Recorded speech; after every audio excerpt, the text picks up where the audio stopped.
ഓം ശ്രീ ഗുരുഭ്യോ നമ. ജ്യോതികമ ചാനലിലേക്ക് ഏവർക്കും സ്വാഗതം.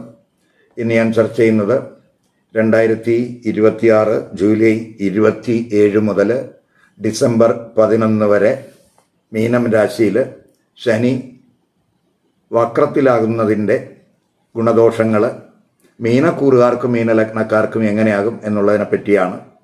അതായത് പൂരിട്ടാതി നക്ഷത്രത്തിൻ്റെ അവസാന പാദം, ഉത്തരട്ടാതി, രേവതി നക്ഷത്രക്കാർക്കും മീനലഗ്നക്കാർക്കും ശനി ജന്മരാശിയിൽ വക്രത്തിലാകുന്നതിൻ്റെ ഇമ്പാക്റ്റ് എന്തൊക്കെയാണ് എന്നുള്ളതാണ്. ഇപ്പം മീനക്കൂറുകാർക്കും മീനലഗ്നക്കാർക്കും ശനി എന്ന് പറയുന്നത് 11ാം ഭാവാധിപനാണ്. അതുപോലെ 12ാം ഭാവാധിപനുമാണ്. ഈ 11ഉം 12ഉം ഭാവാധിപനായിട്ടുള്ള ശനി ഇപ്പോൾ ജന്മരാശിയിൽ സഞ്ചരിക്കുകയാണ്. ജന്മശനി സമയം എന്ന് പറയാം, 7:30 ശനി സമയമാണ്.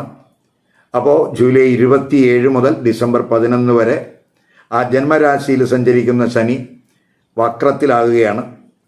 അത് വക്രശനി ഈ കുറുകാരുടെ 3, 7, 10 ഭാവരാശികളിൽ ദൃഷ്ടി ചെയ്യുന്നുണ്ട്. ശനി ഇപ്പോൾ ജന്മരാശിയിലായതുകൊണ്ട് 7:30 ശനി സമയമാണ്. പക്ഷെ ജന്മരാശ്യാധിപനായിട്ടുള്ള ഗുരു, അതുപോലെ 10ാം ഭാവാധിപനായിട്ടുള്ള ഗുരു, ആ ഗുരു ഇപ്പോൾ 5-ൽ ഉച്ചസ്ഥിതനാണ്. അവിടെ നിന്ന് ആ ഗുരു ജന്മരാശിയിൽ ദൃഷ്ടി ചെയ്യുന്നുണ്ട്. അപ്പോൾ ജന്മരാശിയിൽ ശനിയുടെ സ്ഥിതി കൊണ്ട് ഉണ്ടാകാവുന്ന ദോഷങ്ങൾ പരിഹരിക്കുന്നതിന് ആ ജന്മരാശ്യാധിപനായിട്ടുള്ള ഗുരു ജന്മരാശിയിൽ ദൃഷ്ടി ചെയ്യുന്നത് ഗുണകരമാകും എന്ന് മനസ്സിലാക്കുക. പൊതുവെ ജന്മരാശിയിൽ ശനി നിൽക്കുമ്പോൾ ശനി പ്രത്യേകിച്ച് ഒരു ആത്മവിശ്വാസക്കുറവ്, അത് ജന്മരാശിയിലൊക്കെയാണ് ആ ശനി നിൽക്കുന്നത്. അപ്പോൾ ഒരു ആത്മവിശ്വാസക്കുറവ്, ഒരു താല്പര്യക്കുറവ്, കർത്തവ്യ നിർവഹണത്തിലെ ഉദാസീനത, ഒരു നഷ്ടബോധം ഒക്കെ ചിലപ്പോൾ ഒരു ഒറ്റപ്പെടൽ ഫീലിംഗ് ഒക്കെ ഈ സമയത്ത് ഉണ്ടാകാം. പക്ഷേ ജന്മരാശിയിൽ ഇപ്പോൾ ശനി വക്രത്തിലാണ് സഞ്ചരിക്കുന്നത് ജൂലൈ 27 മുതൽ.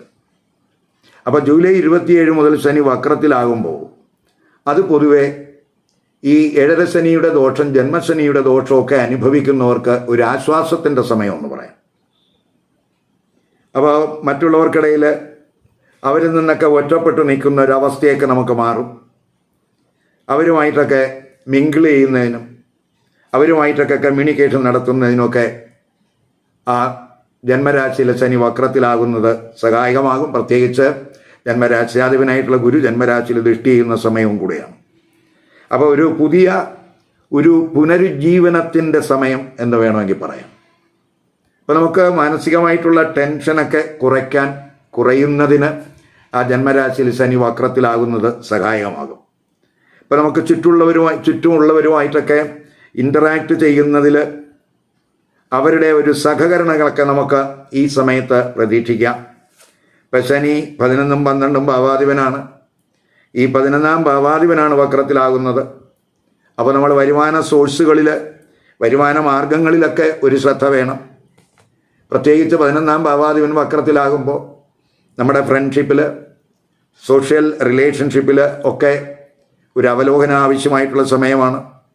ധനവരവിൽ, അതുപോലെ ധനച്ചെലവിലുമൊക്കെ കെയർ കൊടുത്ത് പോകേണ്ടുന്ന സമയമാണ്. കാരണം ശനി 12ാം ഭാവാധിപനും കൂടെയാണ്. അപ്പം ധനസ്ഥിരതയ്ക്ക് നമുക്ക് ധനപരമായിട്ടുള്ളൊരു ആസൂത്രണമൊക്കെ ആവശ്യമാണ്. അത് നമുക്ക് ഗുണാനുഭവം ഉണ്ടാക്കും എന്ന് പറയാം. ഇപ്പോൾ ജന്മരാശിയിലൊക്കെ ശനി വക്രത്തിലാകുമ്പോൾ ആ ശനി 12ാം ഭാവരാശിയിലേക്കാണ് നീങ്ങുന്നത് എന്ന് പറയുമ്പോൾ ശനി 12ാം ഭാവാധിപനും കൂടിയാണ്. അപ്പം ഈ വക്രസമയം പൊതുവെ നമുക്ക് ആശ്വാസത്തിൻ്റെ സമയമാകും. നമുക്ക് ഈ സ്ലീപ്പിംഗ് ആയിട്ട് പ്രോബ്ലങ്ങളുള്ളവർക്ക് സ്ലീപ്പിംഗ് ഡിസ്റ്റർബൻസ് ഒക്കെ മാറുന്നതിനുള്ള ഒരു അനുകൂല സമയമാണ്. പൊതുവെ ഒരു ഉത്കണ്ഠ, ഭയം ഒക്കെ നമുക്ക് ഉണ്ടെങ്കിൽ അവയിലൊക്കെ ഒരു മാറ്റം നമുക്ക് ഉണ്ടാകുന്ന സമയമാണ്. എങ്കിലും നമ്മൾ ആലസ്യം ഒഴിവാക്കാൻ ശ്രദ്ധിക്കണം. ഇപ്പോൾ ചിലരെ സംബന്ധിച്ചിടത്തോളം വിദേശ യാത്രകൾക്ക്, വിദേശത്തൊക്കെ തൊഴിൽ അവസരങ്ങളൊക്കെ കാത്തിരിക്കുന്നവർക്കൊക്കെ അനുകൂല സമയമായിട്ട് കാണുന്നുണ്ട്. വിദേശത്ത് വർക്ക് ചെയ്യുന്നവർക്ക് തൊഴിലിലൊക്കെ ഒരു ഉയർച്ചയ്ക്ക് സാധ്യത കാണുന്നുണ്ട്. ഇപ്പോൾ നമുക്ക് ഈ പ്രത്യേകിച്ച് നഷ്ടസാധ്യതയുള്ള സംരംഭങ്ങളൊക്കെ ലാഭകരമാക്കുന്നതിനൊക്കെ കഴിയും. അതുപോലെ തന്നെ ചെലവ് ചുരുക്കുന്നതിനും അനുകൂല സമയമാണ്.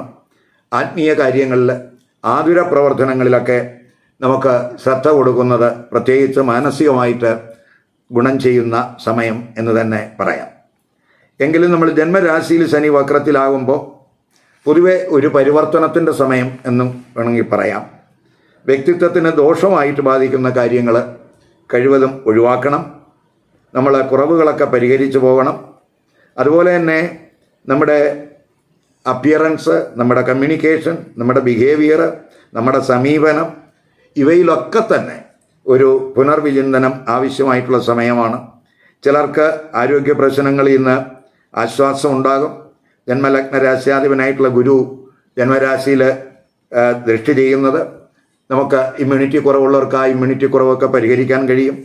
അതുപോലെ ഈ സമയത്ത് പ്രത്യേകിച്ച് യോഗ, ധ്യാനം ഇവയൊക്കെ സ്വീകരിക്കുന്നവർക്ക് പ്രത്യേകിച്ച് മാനസികമായിട്ടുള്ള ടെൻഷനൊക്കെ കുറയ്ക്കാൻ അത് സഹായകമാണ്.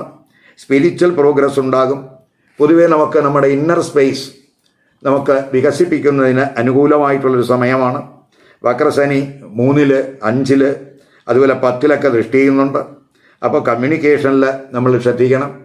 പ്രത്യേകിച്ച് 3 ശനി വക്രത്തിൽ ദൃഷ്ടി ചെയ്യുമ്പോൾ എഴുത്തുകാർ, പ്രഭാഷകർ ഇവരൊക്കെ തന്നെ അവരുടെ കമ്മ്യൂണിക്കേഷനിൽ ശ്രദ്ധിക്കണം. അതുപോലെ തൊഴിലിൽ നേട്ടങ്ങൾക്ക് നമുക്ക് ഉള്ള ഒരു നേട്ടങ്ങൾക്ക് വേണ്ടിയുള്ള ശ്രമമൊക്കെ ഈ സമയത്തുണ്ടാകണം. ജീവിത പങ്കാളിയുമായിട്ടുള്ള ബന്ധത്തിൽ, പാർട്ട്ണർഷിപ്പിൽ ഒക്കെ തന്നെ, അതുപോലെ ഈ പബ്ലിക് ഡീലിങ്സിലൊക്കെ തന്നെ ഒരു കെയർ വേണ്ടുന്ന സമയമാണ്. പ്രത്യേകിച്ച് 7 ആ ശനി വക്രശനി ദൃഷ്ടി ചെയ്യുന്നുണ്ട്. അപ്പോൾ അതുപോലെ തന്നെ ജീവിത പങ്കാളിയുടെയൊക്കെ ആരോഗ്യത്തിലൊക്കെ ശ്രദ്ധിക്കണം. അതുപോലെ ഒരു ഡിസിപ്ലിൻഡ് ആയിട്ടുള്ള ഒരു സമീപനം നമുക്ക് ഈ റിലേഷൻഷിപ്പിൽ ഉണ്ടാകേണ്ടതാണ്. അതുപോലെ ഈ 10 ശനിയുടെ ദൃഷ്ടി വരുന്നുണ്ട്. അപ്പോൾ നമ്മുടെ തൊഴിലിലൊക്കെ നമ്മുടെ ഉത്തരവാദിത്വത്തെപ്പറ്റി ഒരു അവബോധം വേണം. ഉത്തരവാദിത്തങ്ങൾ കുറയാതെ നോക്കണം. അതുപോലെ നമ്മളെ പ്രവർത്തനങ്ങളിലൊക്കെ തന്നെ ഒരു കാര്യക്ഷമത വീണ്ടെടുക്കാനുള്ള ഒരു ശ്രമമൊക്കെ നമുക്ക് ഈ സമയത്ത് വേണം. കർമ്മമേഖലയിൽ എന്തെങ്കിലുമൊക്കെ വീഴ്ചകൾ വന്നിട്ടുണ്ടെങ്കിൽ ആ വീഴ്ചകൾ പരിഹരിക്കണം. പ്രത്യേകിച്ച് 10ാം ഭാവാധിപൻ ഭാവത്തിൻ്റെ അഷ്ടമത്തിൽ ഉച്ചസ്ഥിതി നീക്കുമ്പോൾ കർമ്മസംബന്ധമായിട്ടുള്ള ഒരു പരിവർത്തനത്തിൻ്റെ സമയം കൂടെ നമുക്ക് എന്ന് പറയാം. അപ്പോൾ തൊഴിൽപരമായിട്ട് നമുക്ക് പോസിറ്റീവായിട്ടുള്ള ചേഞ്ചുകൾ പ്രതീക്ഷിക്കാവുന്ന സമയവും കൂടിയാണ്. അത് തൊഴിലിൽ നമ്മൾ ഉയർച്ചയ്ക്കൊക്കെ വഴിതെളിക്കും.